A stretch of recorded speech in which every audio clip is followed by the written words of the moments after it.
The problem isn't that the universe doesn't hear you. The problem is you've learned to recognize answers only when they come the way you want them. And that makes you ignore the most important signs that are working in your life right now. There's a silent mistake almost no one notices. You think an answer is a reward, when in reality an answer is a correction.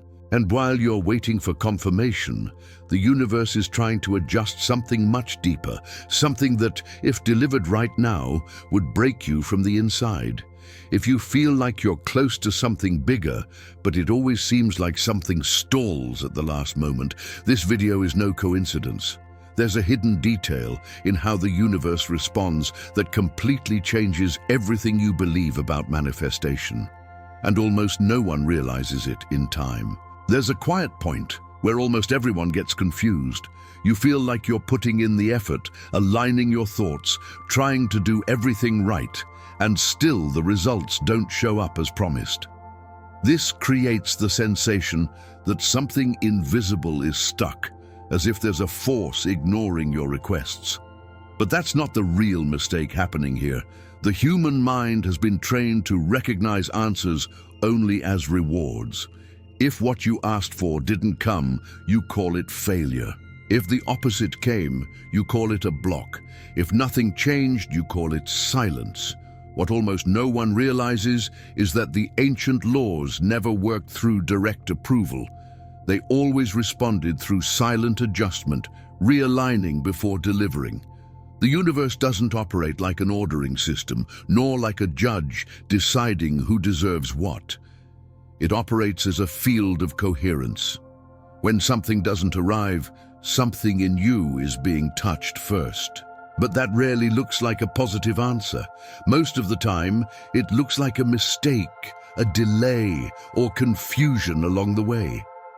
That's why so many people abandon the process too soon. They confuse reorganization with rejection. They confuse delay with abandonment. They confuse discomfort with punishment. And without realizing it, they walk right past the most important answers because they didn't come wrapped as rewards. Today, you're going to realize that nothing was ignored. The answers came, just not in the language you learned to expect. Some arrived as tests, others as losses, others as unexpected pauses. They all had the same hidden function: to adjust you before confirming what was asked. The question is, which answers did you interpret as failure? There's a pattern that repeats in many people's lives, even if they've never stopped to observe it carefully. They ask for abundance and, shortly after, unexpected challenges arise. They ask for love and experience painful separations. They ask for clarity and enter periods of mental confusion. The experience seems contradictory, almost ironic, as if reality were mocking their intention. Over time, this sequence creates a dangerous internal narrative. The person starts to think the universe responds to others, but not to them, that there's something wrong with their energy, their faith, their ability to manifest. The frustration doesn't just come from the absence of results, but from the feeling of being ignored by something greater. What's rarely considered is that these experiences arise right after the request, not by chance, but by consequence. Ancient traditions always taught that before expansion, there is compression. Before the harvest, the soil is turned over. But to the modern mind, this looks like punishment, not preparation. When the request meets internal resistance, the answer doesn't come as external confirmation. It comes as friction, and friction reveals parts that were hidden: dependencies, unrealistic expectations, fragile identities. The problem isn't what happens outside, it's the meaning we give to what happens. Then comes the silent question almost no one asks. What if this wasn't an absence of response? What if it wasn't delay, rejection, or a mistake in the process? What if all of this was just a different type of answer, operating on a level you were never taught to recognize? There's a point where everything starts to make sense, but also starts to disturb you, because the revelation isn't comfortable. The universe doesn't respond to what you ask. It responds to the internal state of who's asking. This changes everything. It changes the logic, changes the expectation, and changes how you interpret every event in your life. Words have no power over the field. Isolated visualizations have no command over reality.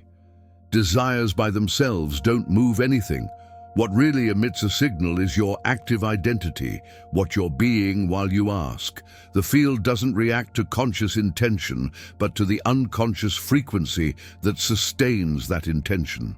That's why two people make the same request and receive completely different responses. One is internally aligned with what they're asking for. The other is divided, trying to reach something their current identity can't sustain.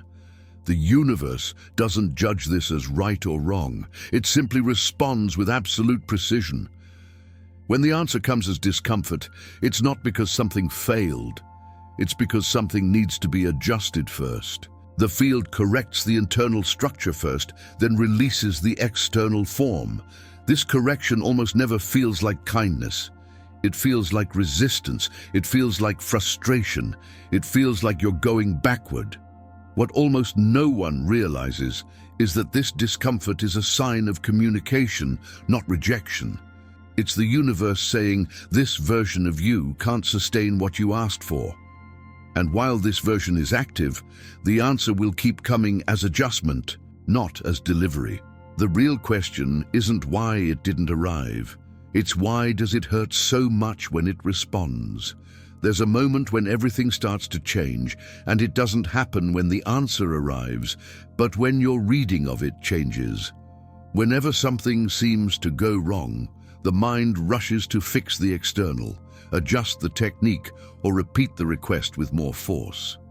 What almost no one does is stop and ask what that situation is trying to move inside. Because every real answer begins by dislodging something internal before reorganizing the external world. When you lose something, the common reading is punishment or bad luck. But at a deeper level, loss almost always points to a silent attachment that was defining your identity. Something you confused with security started limiting your expansion. The answer didn't come to take away. It came to release. The universe rarely removes something without first noticing that it was already holding you back. The same happens with waiting. The mind interprets delay as neglect, but waiting is one of the most precise adjustments that exists.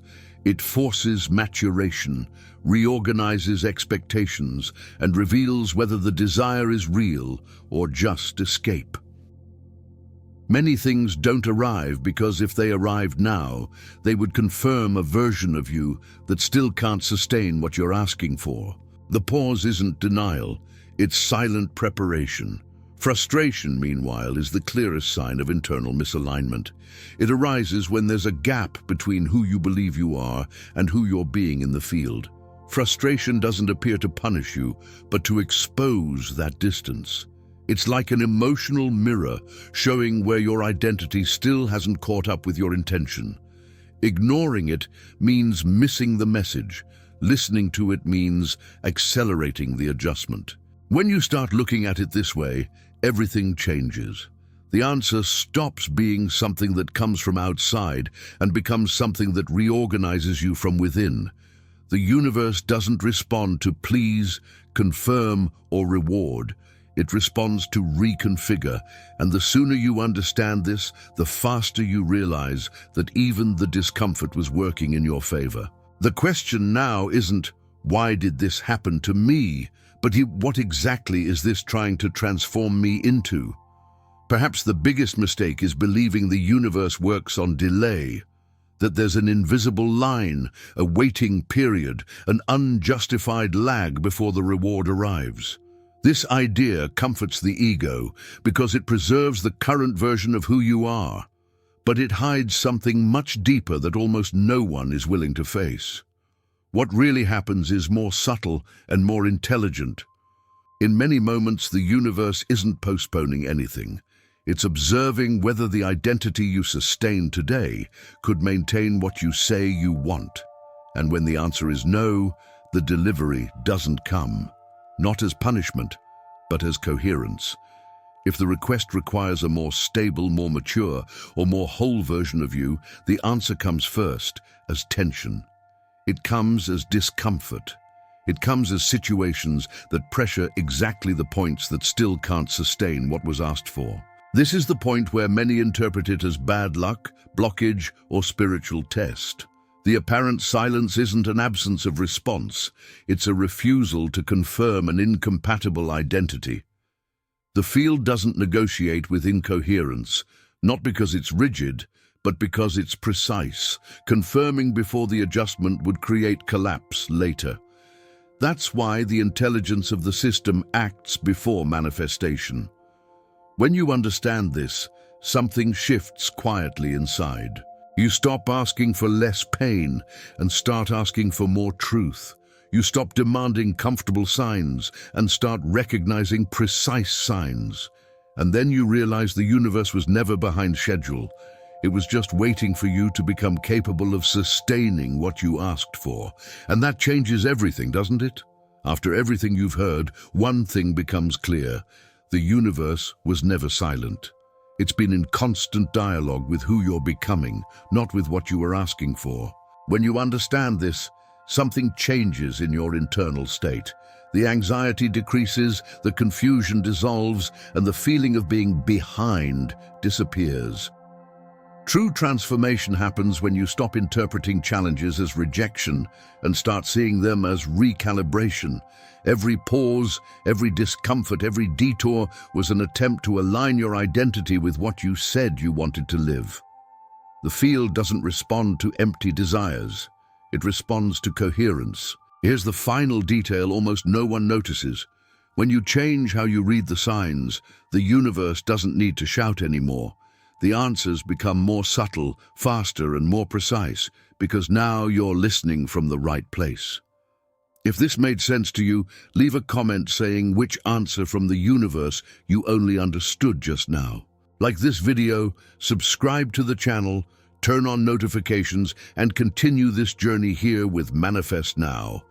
Because the next video goes deeper into exactly how to sustain this new identity in everyday life. The universe isn't just watching you, it's responding to who you become.